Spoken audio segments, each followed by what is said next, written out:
কি বলবো আর, আজকে একটা দৃষ্টান্ত খুব চোখে পড়লো আর কি, আপনার সাথে একটু শেয়ার করি। আসলে কেউ সমাবেশ করছে অথবা নির্বাচনের প্রচার প্রচারণা করছে যে ইসলামিক সাংস্কৃতিক মেনে, কেউ আবার প্রচার প্রচারণা অথবা সমাবেশ করছে গান বাজনা বাজিয়ে অথবা মডেল তারকা দিয়ে।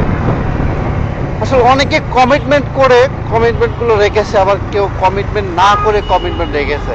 কেউ চাঁদাবাজি করে দলকে উৎসর্গ করছে, কেউ চাঁদাবাজি না করে দলকে উৎসর্গ করছে। আসলে দেখেন, এগুলো কথা বলার একটাই রিজনেবল কারণ, সেটা হচ্ছে আপনি সব কিছুই দেখছেন।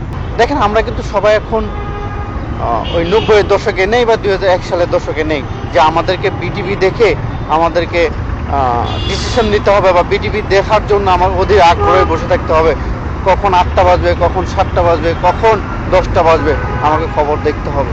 দেখেন, এখন কিন্তু সেই বিটিভির যুগ নেই, এখন কিন্তু 26-এর যুগ।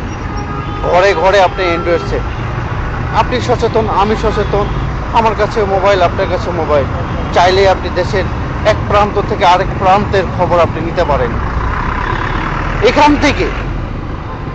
এখান থেকে যদি আপনি সঠিক সিদ্ধান্ত না নিতে পারেন, আমি মনে করবো আপনি মানুষ ঠিকই আছেন, কিন্তু পুরোপুরি মানুষ হতে পারেন।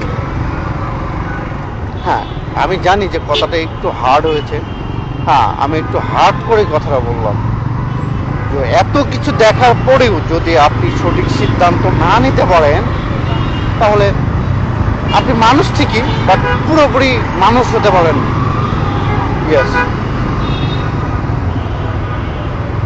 কত কিছু তো দেখলেন, কত কিছু তো দেখালো, বাট সব কিছু দেখে, সব কিছু দেখার পরেও যদি আপনি সেই ভুল সিদ্ধান্ত নিতে চান বা ভুল সিদ্ধান্ত যদি পা দেয়, তাহলে এর থেকে আর আপনাকে কি বলবো, কি বা বলার আছে। তাই চলেন, আমরা বাংলাদেশটাকে সংস্কার চাই এবং সুন্দর একটা দেশ,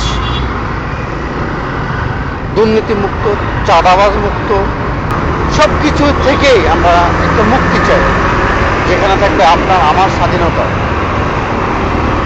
চলেন, আমরা এমন একটা বাংলাদেশ গড়ে তুলি, শুধু আমার একার পক্ষে সম্ভব না বা আপনার একার পক্ষে সম্ভব না।